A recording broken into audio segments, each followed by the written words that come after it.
Happy Good Friday, fitness family. I hope you guys are all having a nice break.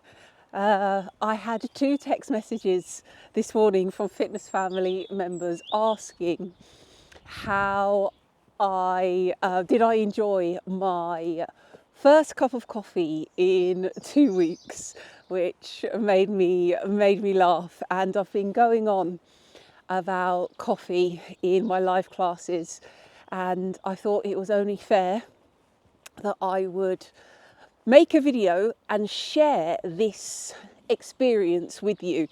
And I'm going to go into quite a lot of detail, so you might want to grab yourself a cup of coffee, because this might not be what you expect. So I'm going to go back to January, start of the year, and I decided to use myself as a nutrition case study, like what I'm doing on my course at the moment with external clients. After suffering with what was initially diagnosed as frozen shoulder. Now, those of you who've done my classes in the summer last year, I was going and having regular physio for frozen shoulder.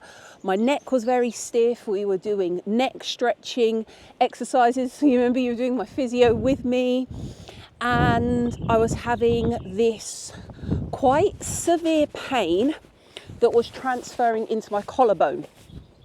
My shoulder was stiff, but I still had quite good mobility. And we couldn't quite work out what it was. It wasn't getting any better, but equally so, it wasn't getting any worse either. And the physio said, look, I want you to go and have an MRI scan. She referred me to a shoulder consultant a soldier surgeon who didn't like doing surgery. She said, I think that would be really good for you. And I went off and had a consultation with him, and he immediately diagnosed me with frozen shoulder. Now, I wasn't convinced that I had frozen shoulder. When I used to do a lot of martial arts in my early 20s, I used to have some horrific injuries, and I remember having frozen shoulder, and I literally could not move my arm. I couldn't put my bra on. I couldn't brush my teeth. Literally, my arm was actually frozen. And that's what my experience of frozen shoulder was. But I could still do my broomstick mobility. I could still do a full inlocation and dislocation. And even though it wasn't particularly comfortable, I knew that I had to keep moving the joint. So I said, I want to have some further tests run, and I ended up having an ultrasound, and they said, no, you haven't got frozen shoulder.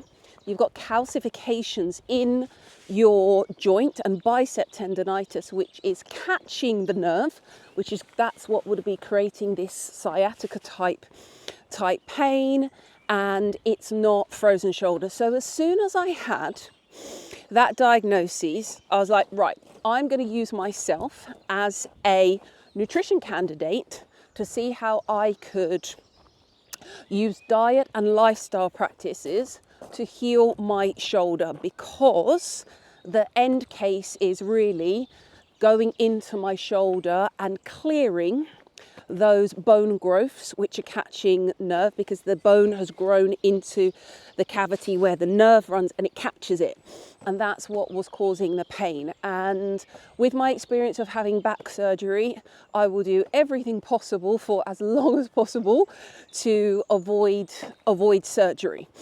So using myself as a candidate. Now, in my degree, College of Naturopathic Medicine, their diet of choice, what they would consider the diet, is the anti-inflammatory diet.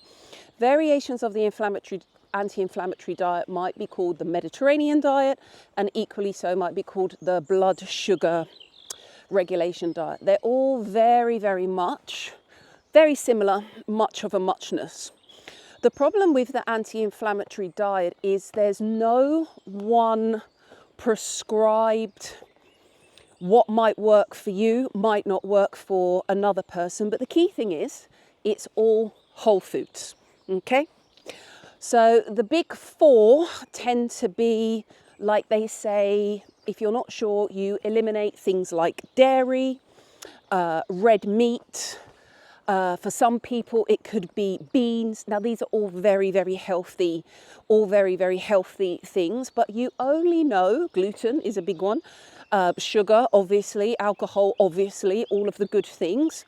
Interestingly, coffee not being one of them, but for some people, it may be one. So this is about not eating processed food, but also eliminating certain things and then reintroducing them and seeing how your body reacts. Now, this is really, really important. So just remember that, because several of you have asked me about could I recommend an intolerance test or a food sensitivity test? And I'm like, no, save your money, save £200, and they're not really that conclusive anyway. Do an elimination diet. And 9 times out of 10, you know what you shouldn't be eating. You know what you should be avoiding, because your body's going to give you a clue in how you react. Make a note of that point. So I've been doing the anti-inflammatory diet, feeling pretty good, and then Lent comes along. My daughter has been suffering with teenage acne. Her skin's been really bad, and I've been saying to her, kid, you've got to take out the sugar. You've got to. She doesn't have a bad diet, but where she's been going to school and there's the vending machines, you know, she takes a healthy packed lunch, but she's having a lot more of these ultra processed foods that she wouldn't normally have, and her skin's been reacting really badly. Now, this has been going on since year 7. She's in 6th form now, and she decided that she was going to give up sugar and gluten for Lent. I'm still on the anti-inflammatory diet and I'm really enjoying it. I'm feeling good. And I said, I will support you, which was a massive error, on giving up the gluten. Now, I don't actually have gluten apart from on a Saturday.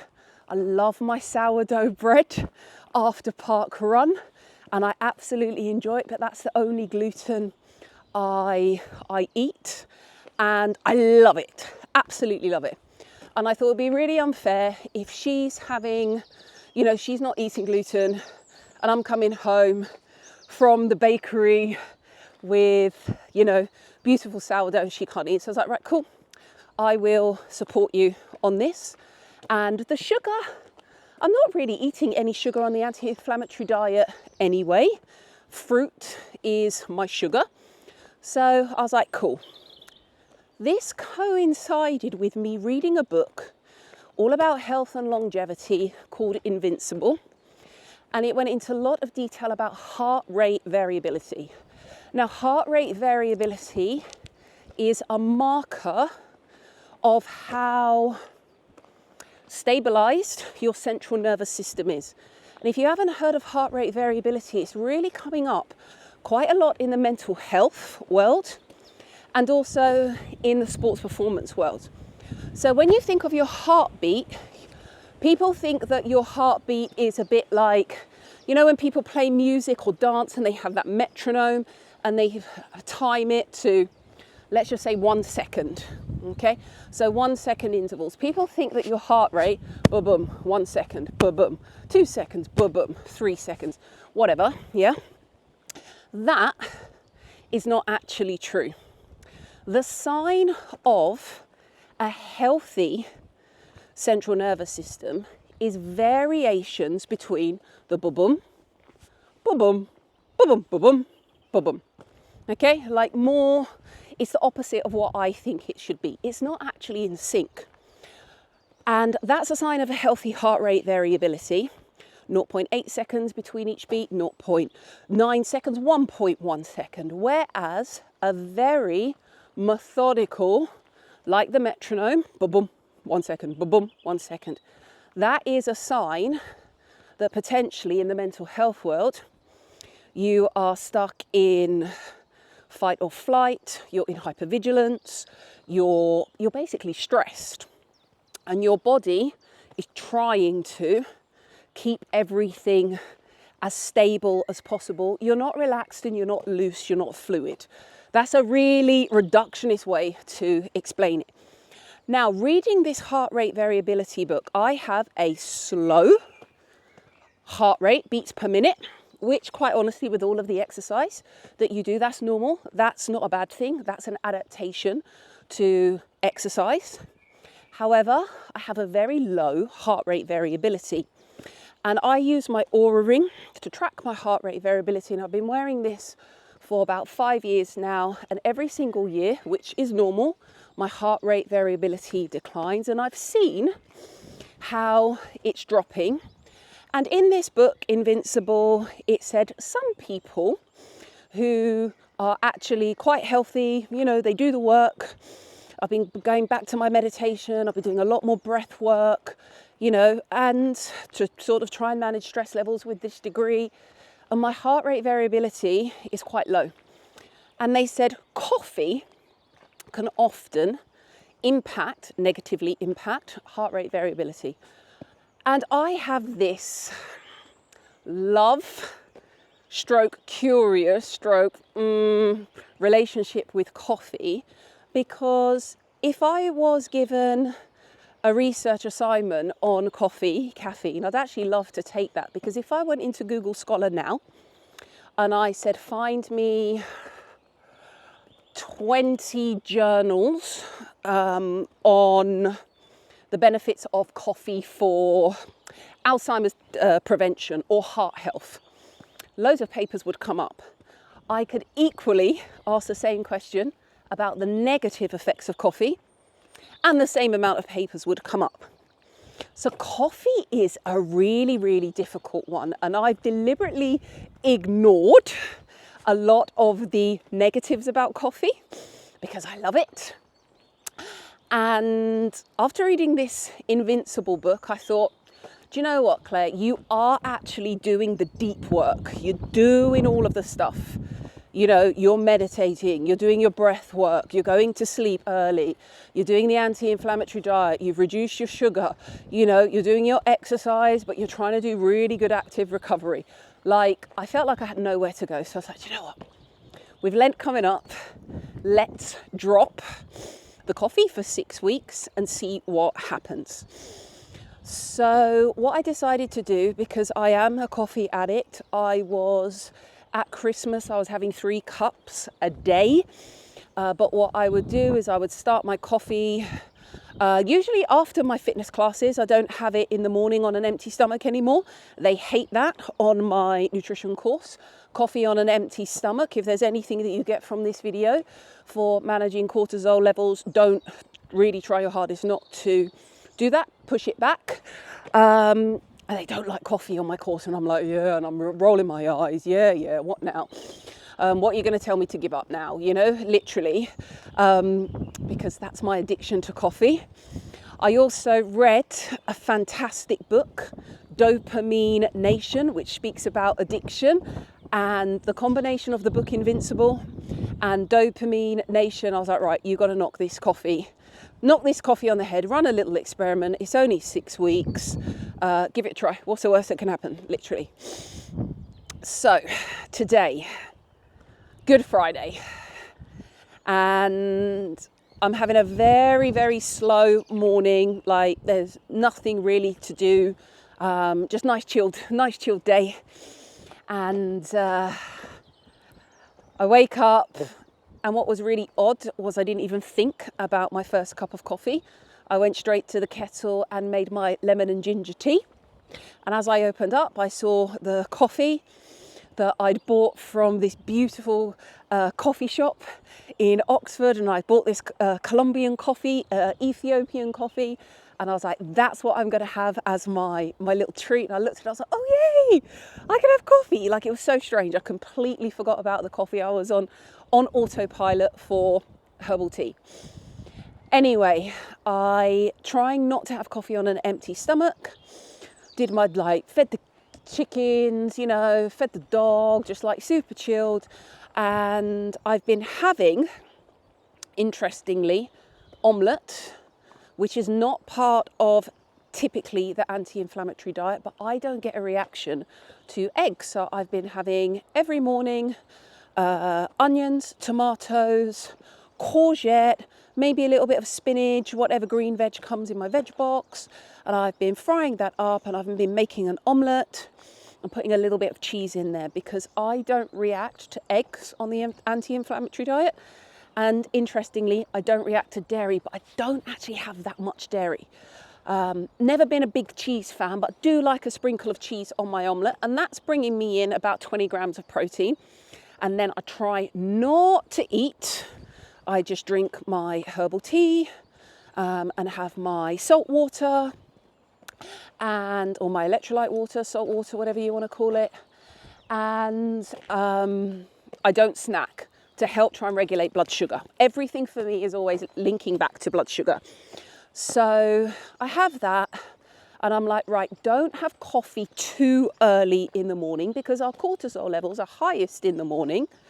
And that's good because that's what gets us out of bed, that gets us doing things. And then you go and dump a load of caffeine first when your cortisol is high, then you make your cortisol spike higher, and therefore it's harder to come down, and then you go to sleep in the evening. In all honesty, that's not a problem that I suffer with, but this is a problem that a lot of our clients on the nutrition course, they're just wired and tired on too high cortisol and too high coffee. So I was like, right, wait until you had your breakfast, a slow morning, and I make my first coffee about, where are we now? About 9:15. Okay, so had my omelette. I'm not on an empty stomach, and one of the things that I've been doing is, previous to giving up coffee, was a bit of Dr. Stacey Sims protocol. It's like a keto coffee. She likes to add a fuel to her coffee because, like me, she doesn't like breakfast in the morning, and she trains on an empty stomach, which I have done all my life. I don't wake up hungry, never have done. On my nutrition course, they see that as a negative, but I'm never hungry. My daughter's exactly the same. I don't wake up starving, never have done, and I just accept it. I don't read into it. I know my body, it is what it is. I will drink water and I will hydrate. That's my priority. However, Dr. Stacey Sims, same as me, she says if you're training, you need to add some fuel because otherwise your body goes into a catabolic state. It starts to break down muscle fiber to create energy. So she will put a little bit of maybe a protein powder, milk, and then with her pre-made espresso. I'm walking my dog and there's people coming, so I'm just going to call him. Loki, come! Come on, lunatic. There we go. He's back. Come. Good dog. So anyway, back to Dr. Stacey Sims. So I've lost my train of thought. Keto coffee, pretty much. That's what I was doing before Christmas. So 6 weeks off, decide to give that another go. So in my coffee, I've put double cream. There's my fat. I've also put my whey protein powder. There's my protein. I've also put my collagen and then my coffee. Another thing that they often talk about in coffee is adding something called L-theanine. I've not experimented with this, but this is for people who get perhaps the jitters from coffee. L-theanine is an amino acid. It's a very calming amino acid, helps with generating alpha brain waves, to kind of chills you out. It's a very good one for sleep as well. And people will have 100 to 200 milligrams in their coffee. They'd either put it in as a powder or they take a tablet. A lot of the biohackers and the people, the sports performance, they add it in with their creatine. Oh, I put creatine in my coffee. No, did I put creatine? No, I drink creatine. They will add that in their coffee or take it in a tablet. I've never experimented with that before, but again, flag L-theanine for later. So have that, and I sit down and I just smell the coffee and I'm like, I am so looking forward to this. There's a cyclist coming. Loki, come. Come. Good boy.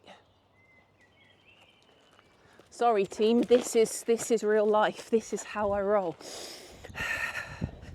I just let the cyclist pass before my dog wipes him out. Good morning. Okay, we're cool. So sit down to have the coffee. And I'm just like, I'm really proud of myself because I found this really hard. And I drink the coffee and I'm like, oh, I forgot how good this tastes. I'm drinking the coffee and I'm just like, Michelle texts me, how's your coffee? Joe texts me, how's your coffee? And I'm just laughing because obviously I've made such a big deal about this coffee.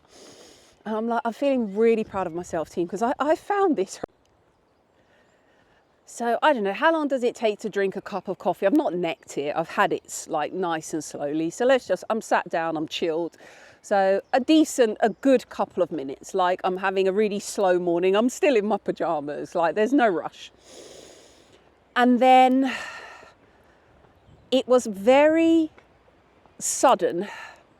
So let's just say within 5 minutes of having the first sip, I suddenly get this heat and I feel my cheeks flush, like literally.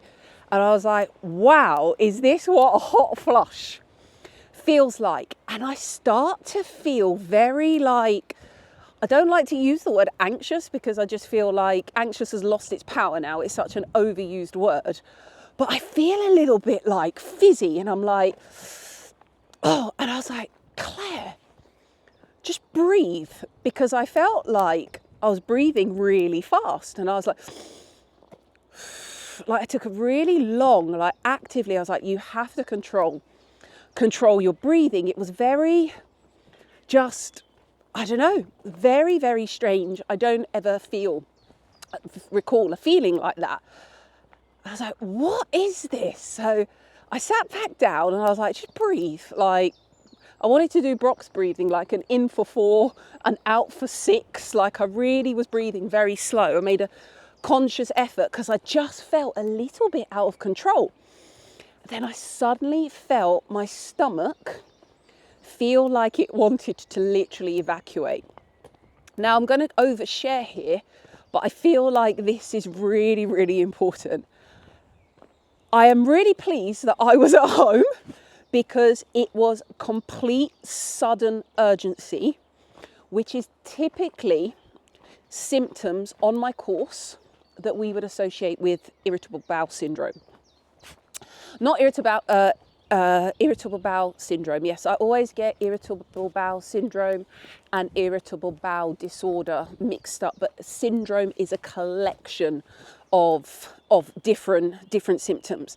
But basically, team, I had to really, really quickly go to the toilet.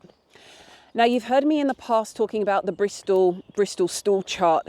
This is a question that we just are so comfortable talking about poo.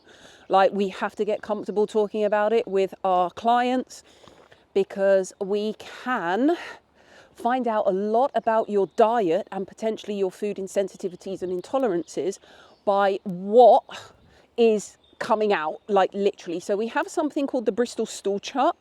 And if you look at the Bristol stool chart now, ideally you're aiming for the number 4, which looks like a sausage, nice and smooth, or a banana, whatever you want to call it.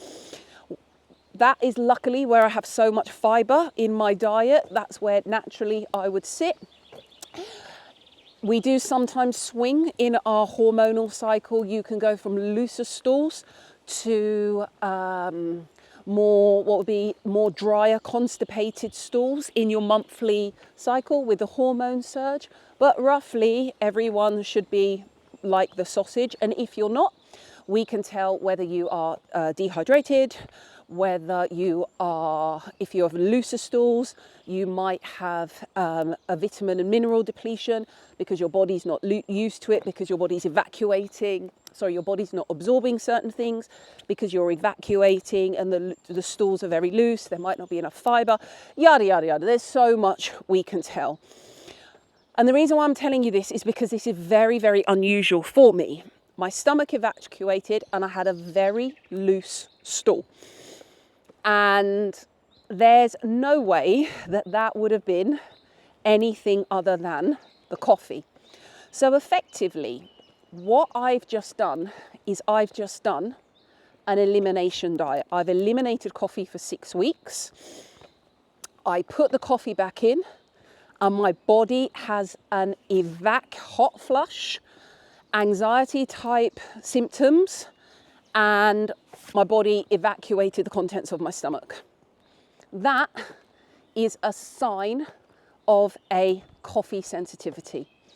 Even when I try to dumb it down, the cortisol spike with the double cream, with the protein powder, all of these sorts of things, with the, what else did I put in there? Well, I told you already, doesn't matter. And team, I was actually really, really sad because I was like, you cannot deny that evidence. You have to acknowledge that evidence.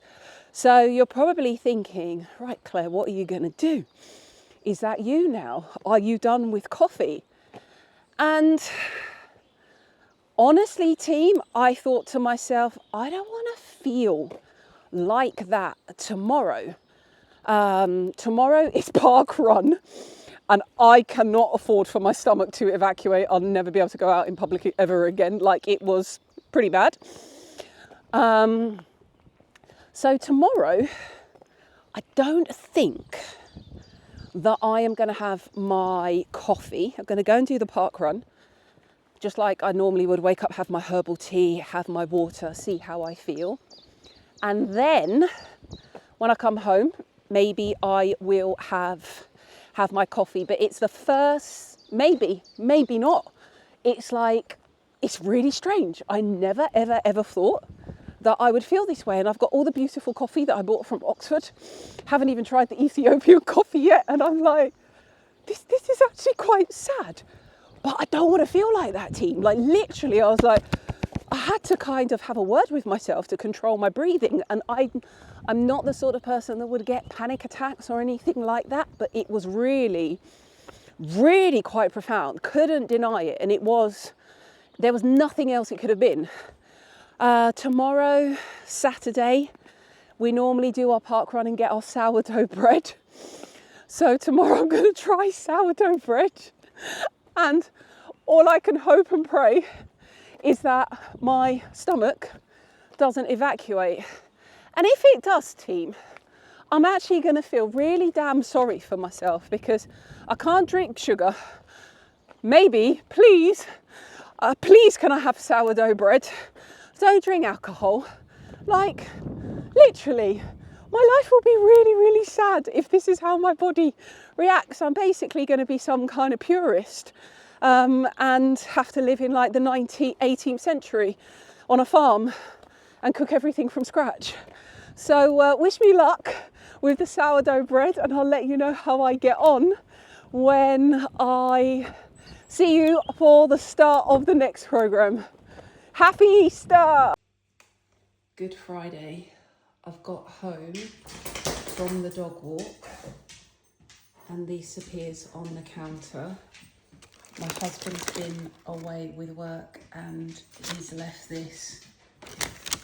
Oh my goodness. Gastric dumping. Here we come.